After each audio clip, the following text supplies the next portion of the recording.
Nous allons, nous allons commencer cette troisième journée donc du marathon des nouveautés clés internationales, hein, un marathon qui a commencé mercredi dernier, et je dirais même, puisque Jeanne est avec nous, ainsi que Cédric, donc nous sommes dans la péninsule ibérique, et nous avons même commencé mardi, en fait, avec déjà des rendez-vous pour les professeurs dès mardi, et nous serons avec vous donc aujourd'hui toute la journée pour différents rendez-vous de ce marathon, et nous continuerons également donc demain dans une partie de la journée en fait. Voilà.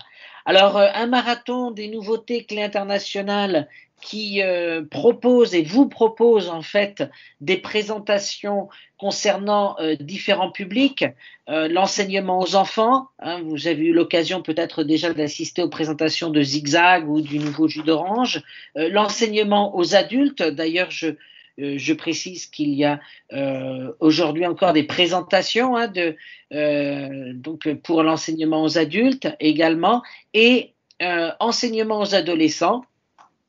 Aujourd'hui, donc, pour commencer, nous commençons avec l'enseignement aux adolescents et plus particulièrement avec hashtag la classe. Alors, je tiens à saluer quand même tous les professeurs qui êtes au rendez-vous, parce que nous avons, vous êtes quand même à peu près, j'ai calculé, vous êtes pas loin de 18, originaires de 18 pays différents. Alors, vu l'heure, je dirais que c'est un peu normal. Il y a évidemment beaucoup de pays européens, Pologne, Grèce, Hongrie, Allemagne, Turquie, Roumanie, République tchèque, etc. Mais nous avons aussi évidemment des pays plus lointains, hein, je pense à l'Iran, à l'Inde, etc. Et nous avons, alors sans oublier bassin méditerranéen, nous avons quand même aussi le Maroc, que je salue, mais aussi, alors là vous êtes en pleine nuit, nous avons des professeurs qui nous arrivent d'Amérique du Nord, hein, nous avons le Mexique, le Canada, et nous avons également l'Amérique du Sud avec l'Argentine et le Brésil. Donc vous voyez, c'est vraiment, et ça fait plaisir de voir cette réunion planétaire des professeurs de français. Voilà. Alors, c'est pas pour mettre du stress à Cédric, mais quand même. Mais quand même. Alors, nous allons commencer sans plus tarder ce webinaire avec donc 4 questions sur l'enseignement aux adolescents. Je vous rappelle quand même qu'à la fin de ce webinaire, donc ne partez pas, nous mettrons dans le chat un lien vers le formulaire pour participer à un tirage au sort et avoir le droit à un manuel numérique d'hashtag la classe. Voilà. Et j'en profite donc pour vous rappeler que vous avez justement le chat pour laisser vos commentaires, vos questions, etc. Vous avez donc Jeanne Renaudin, notre collègue déléguée pédagogique et formatrice de formateurs, qui est avec nous pour pouvoir y répondre. Voilà. Bien, alors, hashtag la classe, avec un sujet central aujourd'hui, l'apprentissage pluriel avec hashtag la classe. Et pour en parler et pour répondre à nos questions, eh bien, nous avons un invité, Cédric Vial. Cédric, bonjour. Bonjour Philippe, bonjour tout le monde. Bien, alors Cédric, merci, hein, c'est parce que Cédric participe lui aussi depuis 3 jours à ce marathon. Hier encore tard, nous étions en République dominicaine, virtuellement. Voilà. Donc, comment dire, Cédric, qui est professeur donc de FLE, de FOSS, de FLAM à l'Instituto de Lengua Francesa de Séville, un centre de langue important, centre d'examen officiel donc important en Espagne. Et Cédric est parmi nous surtout et avant tout aujourd'hui parce que il est co-auteur d'une collection pour adolescents, hashtag la classe, donc édité chez Clé Internationale. Et c'est donc avec lui que nous allons parler de cet enseignement aux ados et plus particulièrement des apprentissages pluriels. Alors, on va avancer dans les diapos. Il y a toujours un petit décalage, hein, voilà.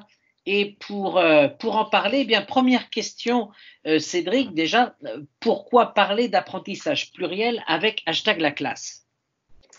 Eh bien voilà, un des points forts de hashtag la classe, c'est la pluralité et donc d'apprentissage pluriel qu'il y a dans cette méthode. Alors avant de commencer et de rentrer dans le vif du sujet, je pense qu'il est important de définir ce qu'est cette pluralité, ou plus exactement, qu'est-ce que l'on entend par la pluralité dans hashtag la classe. Alors cette pluralité, elle se manifeste de diverses manières. Et on va voir, Philippe, si tu peux nous mettre la diapositive suivante, parfait. On va voir que sur une même page, eh bien, nous avons déjà plusieurs types d'activités, des activités qui sont plurielles. Nous avons une compréhension orale, nous avons une compréhension écrite, nous avons des productions écrites et des productions orales. D'accord? Donc déjà par rapport à la variété d'activités qui est présente dans hashtag la classe, on a vraiment une pluralité. Mais cette pluralité, elle se manifeste aussi par la variété de documents. Là encore, sur cette double page, vous pouvez remarquer que nous avons 3 documents sonores, nous avons un blog ou une page internet, nous avons un petit texte explicatif sur quelque chose, mais nous avons aussi des documents iconographiques. Tous ces documents sont exploitables dans hashtag la classe. C'est-à-dire que aussi bien le texte que l'image, que l'audio ou encore la vidéo, puisque vous découvrirez par la suite que nous avons introduit des documents audiovisuels pour justement dynamiser vos cours et justement donner un aspect différent à la méthode, que tous ces documents sont exploitables. On parle également de pluralité des activités. Cette pluralité, elle se manifeste également directement dans l'activité en elle-même. C'est-à-dire qu'avec une même activité, avec un même document, nous allons pouvoir travailler plusieurs points. Et c'est ce que vous allez découvrir sur la page suivante, justement, où on vous a fait un petit zoom sur une des activités de cette double page qui est en relation. Ça arrive. Ah, ça arrive. Ah oui, oui, pas de problème. Qui est, je vais juste vous contextualiser cela, qui est en relation avec justement une présentation sur un camping. D'accord? Donc l'élève dispose d'un document iconographique qu'il va pouvoir exploiter par la suite. On peut commencer par exemple par demander ce que l'on voit, où l'on est, qu'est-ce que font ces personnes, etc., etc. Une activité de compréhension textuelle, nous avons des petits textes qui vont permettre d'introduire non seulement la grammaire, mais aussi le vocabulaire.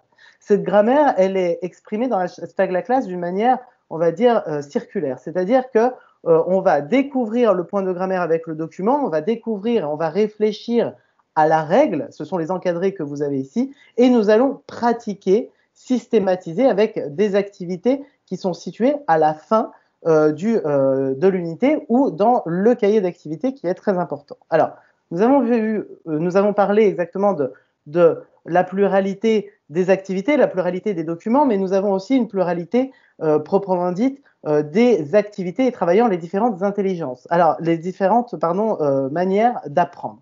Et c'est le point suivant. Nous avons un support papier et un support numérique. Donc, dans le support papier, vous voyez, nous avons une activité dans laquelle l'élève doit trouver la réponse à la question en utilisant le pronom i ou remettre en place les mots donnés pour former des phrases correctes. D'accord? Donc là, on est sur une activité de compréhension, on va dire, et de systématisation de la grammaire. Sur le support numérique, vous avez des activités qui permettent d'associer. Cette fois-ci, l'élève peut, par exemple, sur le TBI, eh bien, tracer les traits, etc.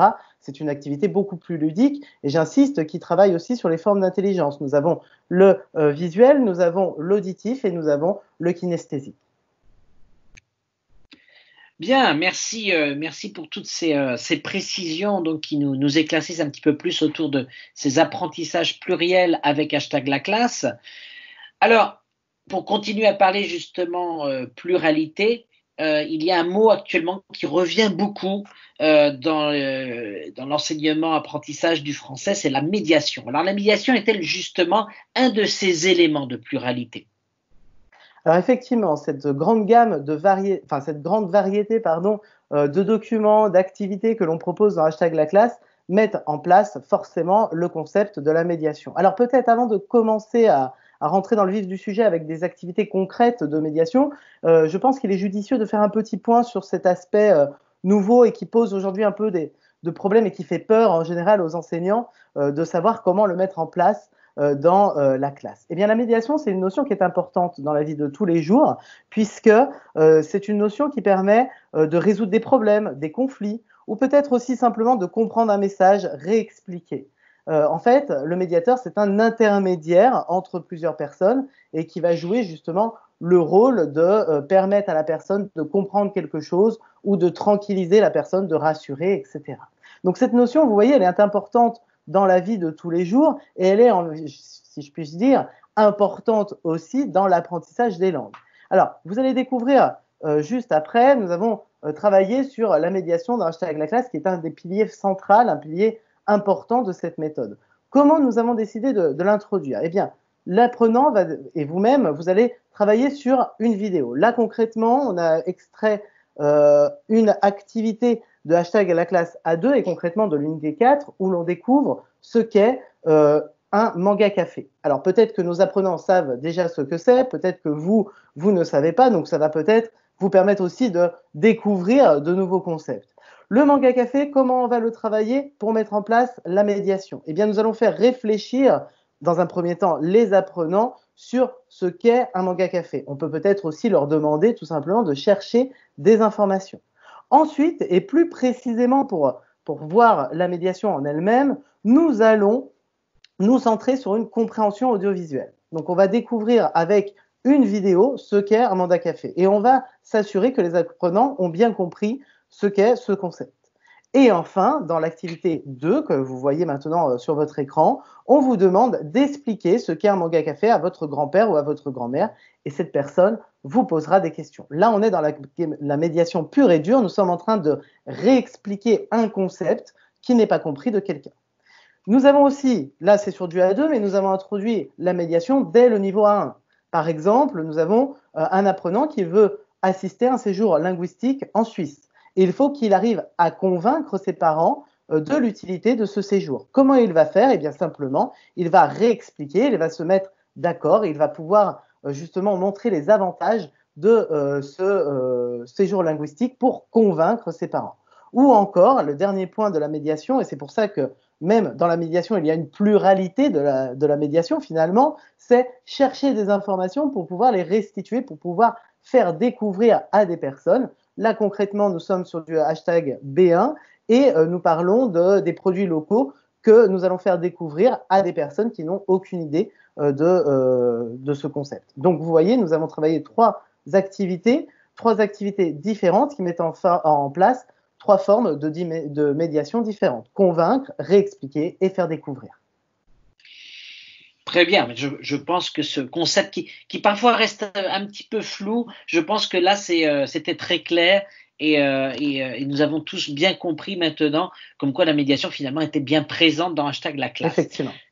Merci. Alors, culture. Voyons un petit peu côté culture justement, comment celle-ci est-elle traitée et je dirais plutôt plus que la culture, mais les cultures. Comment est traitée la pluralité des cultures dans Hashtag la classe?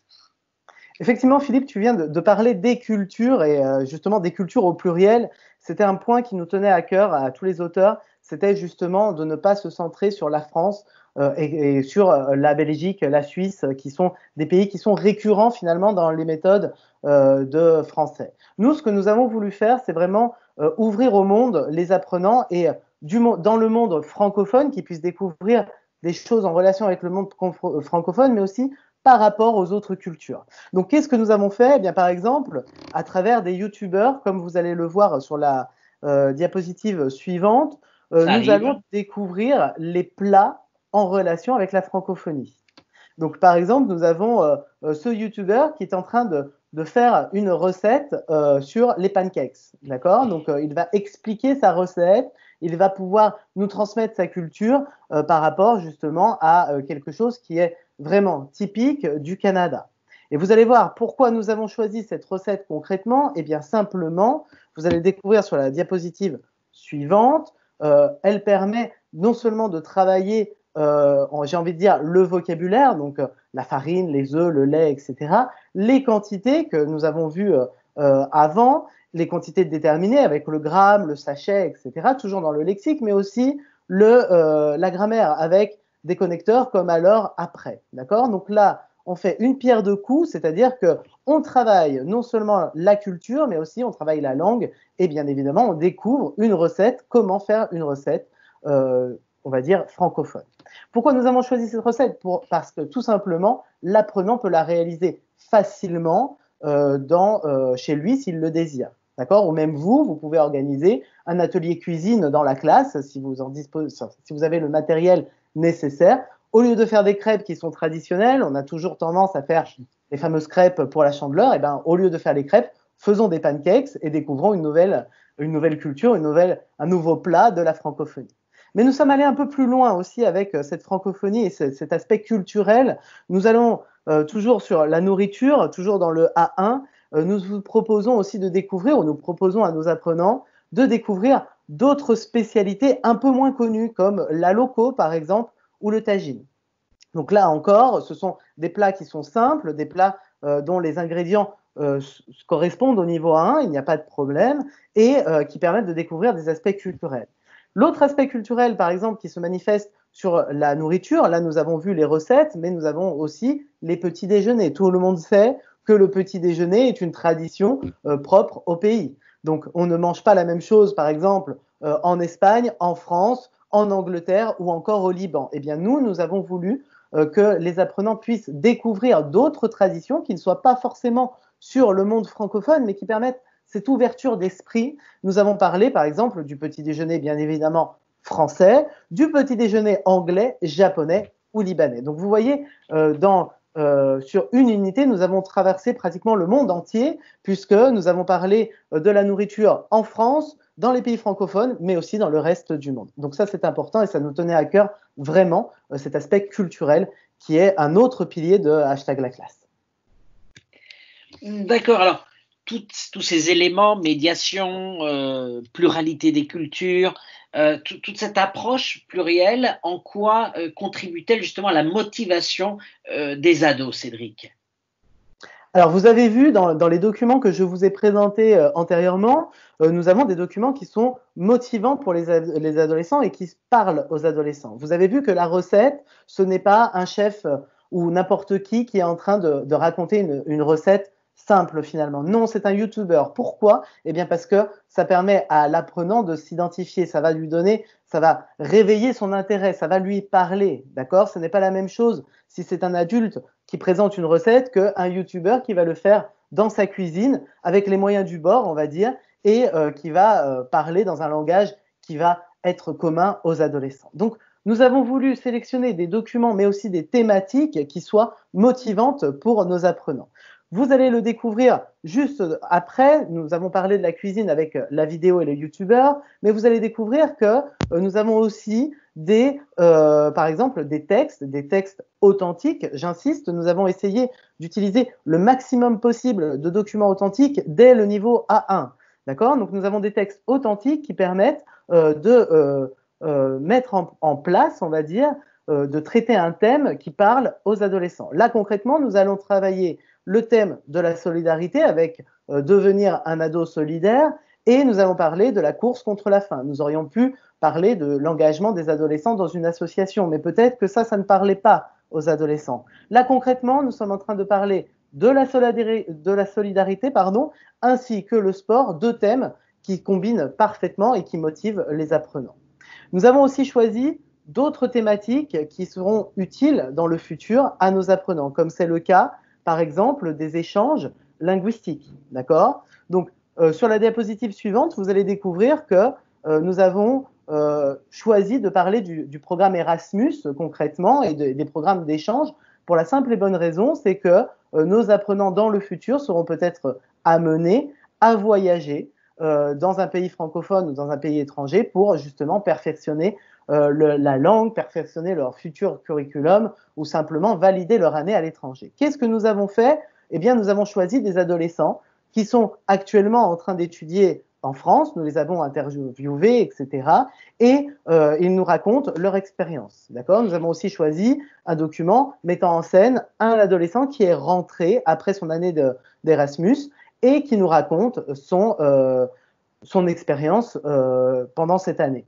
D'accord? Donc, vous voyez, les thèmes sont motivants. Nous avons aussi joué sur les visuels. Nous avons des photos qui sont mettre en scène des adolescents et nous avons bien évidemment cette vidéo qui casse un peu la dynamique. Mais le point fort d'Hashtag la classe, c'est le projet collaboratif. Alors, vous savez peut-être que vous ne faites peut-être pas toujours les projets collaboratifs de par leur longueur, de par l'explication, de par la réalisation, etc. Nous, sur Hashtag la classe, nous avons décidé de créer des projets collaboratifs qui soient dans la thématique des adolescents, qui parlent à des adolescents et qui soient totalement réalisables avec n'importe quel moyen dont on dispose. C'est-à-dire que nous n'avons pas besoin d'avoir une caméra professionnelle pour pouvoir enregistrer la vidéo. Nous n'avons pas besoin obligatoirement de réaliser une vidéo pour telle ou telle chose. Et vous voyez, le projet, nous avons décidé de le diviser en étapes après chaque leçon permettant de réutiliser les concepts vus et appris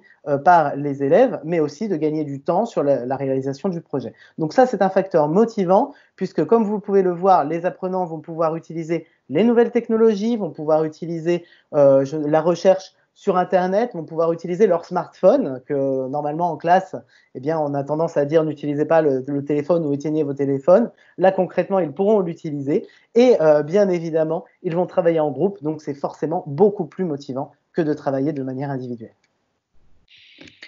Très bien, merci beaucoup Cédric. Je pense que on a tous bien compris en quoi consistait cette approche plurielle de l'apprentissage dans Hashtag la classe. Alors, je vais te demander Cédric de bien vouloir rester avec nous bien sûr. Jusqu'à la fin, parce qu'il y aura peut-être des questions. Hein. Je rappelle que vous pouvez poser vos questions dans le chat animé par Jeanne Renaudin, qui d'ailleurs a laissé, pendant que tu parlais, qui a laissé dans le chat différents liens qui vont permettre justement à tout le monde de voir exactement, de feuilleter en fait les différents niveaux d'Hashtag la classe, hein, puisqu'ils sont disponibles en feuilletage, hein, des extraits du moins, voilà. Et je vais en profiter justement pour parler d'une partie un petit peu plus pratique, c'est comment est composée en fait cette collection Hashtag la classe. Alors, on l'a vu d'ailleurs dans les exemples que tu as cités, on a bien compris qu'il y a deux types de supports. Donc, il y a le support papier, on va voir qu'il y a aussi le support numérique. Alors, concernant le support papier, donc déjà, peut-être rappeler que Hashtag la classe comprend 3 niveaux du cadre européen, hein, du A1 au B1, d'accord, et en papier à un livre de l'élève, un cahier d'activité et un livre du professeur. Alors le livre de l'élève, tu en as largement parlé, est composé de leçons avec chacune donc des projets ou des étapes de projet en fait jusqu'au projet final qui serait dans la 4e leçon. Mais je crois qu'il est important aussi de signaler que toute cette démarche, une démarche actionnelle, est complétée également dans le livre de l'élève de pages de grammaire avec ses exercices, des pages de lexique, des pages consacrées à la phonétique, et ça c'est important, hein, nous avons une page entière consacrée à la phonétique pour chaque unité, et nous allons aussi trouver des entraînements au DELF. Et en parallèle, et d'une façon très, oui, vraiment en parallèle, je dirais, puisque on va naviguer ensuite avec le cahier d'activité de façon très simple, parce que chaque leçon du livre de l'élève est associée à une leçon du cahier d'activité. Un cahier d'activité qui va alors renforcer évidemment les contenus, je dirais plutôt de compétences communicatives qui ont été vues dans le manuel, mais aussi les compétences plus langagières.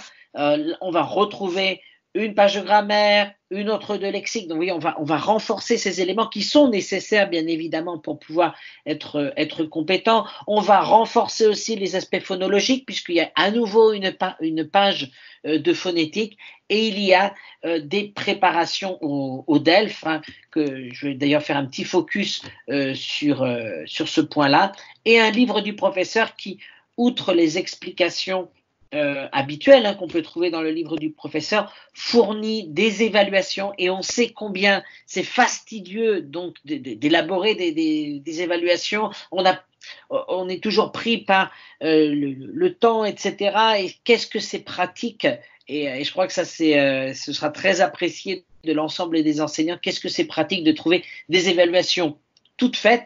Il y en a, en fait, il y a un fichier vraiment très complet avec 10 pages consacrées à l'évaluation, grammaire, compréhension orale, compréhension écrite, etc., etc. Donc ça c'est pour par chaque unité avec des évaluations et en plus une épreuve finale. Je pense que ça va vraiment faciliter la vie des professeurs. Et puis je mentionnais le DELF tout à l'heure. Il y a donc cet entraînement au DELF présent à la fois dans le livre de l'élève, dans le cahier d'exercice et puis évidemment dans le livre du professeur avec des orientations concernant l'évaluation, des grilles d'évaluation, et ça aussi ce sera toujours apprécié. Donc pouvoir se préparer au DELF A1, A2 et B1 selon les niveaux bien entendu. Donc, une collection complète niveau papier, mais également avec son support numérique. D'ailleurs, je rappelle qu'à la fin de cette intervention, vous aurez dans le chat un lien qui va vous permettre de participer à un tirage au sort, et toutes les personnes qui participent au tirage au sort, vous recevrez un accès, donc un code en fait, pour accéder à l'environnement numérique d'Hashtag la classe, avec un livre de l'élève, un livre numérique de l'élève d'Hashtag la classe. Alors justement, pour bien comprendre ça, c'est que le numérique chez Clé International, alors ça s'appelle bibliomanuel, voilà, et ces bibliomanuels se trouvent dans un environnement auquel on accède avec un code unique, c'est-à-dire que vous travaillez avec seulement le niveau 1 d'Hashtag la classe, ou que vous travaillez avec les 3 niveaux d'Hashtag la classe, eh bien, vous aurez accès à l'ensemble des ouvrages avec un seul code. Et d'ailleurs, si vous travaillez même avec d'autres ouvrages, d'autres manuels de chez Clé, ce sera toujours ce même code qui vous permettra d'accéder à cet environnement. Donc, c'est vraiment un environnement vraiment agréable, facile d'accès, plutôt que d'avoir plusieurs codes, évidemment. Alors, en livre numérique, vous avez le livre de l'élève, comme je disais, et vous avez pour vous, enseignants, un livre spécifique, en fait, qui est le livre de l'élève, mais avec des fonctions spéciales, une boîte à outils qui vous permet donc de personnaliser certains contenus, et bien évidemment, vous nous le demandez souvent, vous avez en plus donc le guide du professeur en version PDF, téléchargeable. C'est évidemment important. Ces livres numériques sont compatibles aussi bien PC que Mac. Vous pouvez les utiliser en ligne et hors ligne, et vous pouvez même en faire une copie sur une clé USB. Donc voilà, c'est vraiment un environnement très pratique. Pour en savoir plus sur ces livres numériques, leur utilisation, comment les obtenir, comment les tester éventuellement, si vous souhaitez piloter notamment une classe, n'hésitez pas à prendre contact avec votre délégué local, à travers votre distributeur également, qui vous fourniront les renseignements, mais n'hésitez pas à nous contacter pour en savoir plus.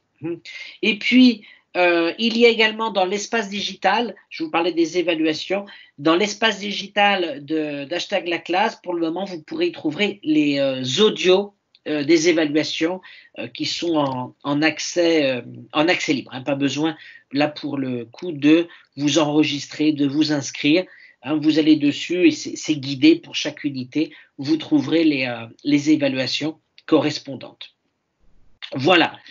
Bien, alors, avant de passer peut-être aux questions, je vous disais que nous organisons un tirage au sort. Ce tirage au sort va vous permettre de gagner un abonnement au Français dans le monde, et toute participation au tirage au sort va vous donner systématiquement le droit de recevoir un code d'accès justement à l'un de ces ouvrages, donc de la collection Hashtag la classe. Alors, le prix à gagner, ce tirage au sort, je vous dis, c'est donc un numéro 100% numérique du Français dans le monde. Le Français dans le monde, tout le monde le connaît, c'est la revue de référence du professeur de français.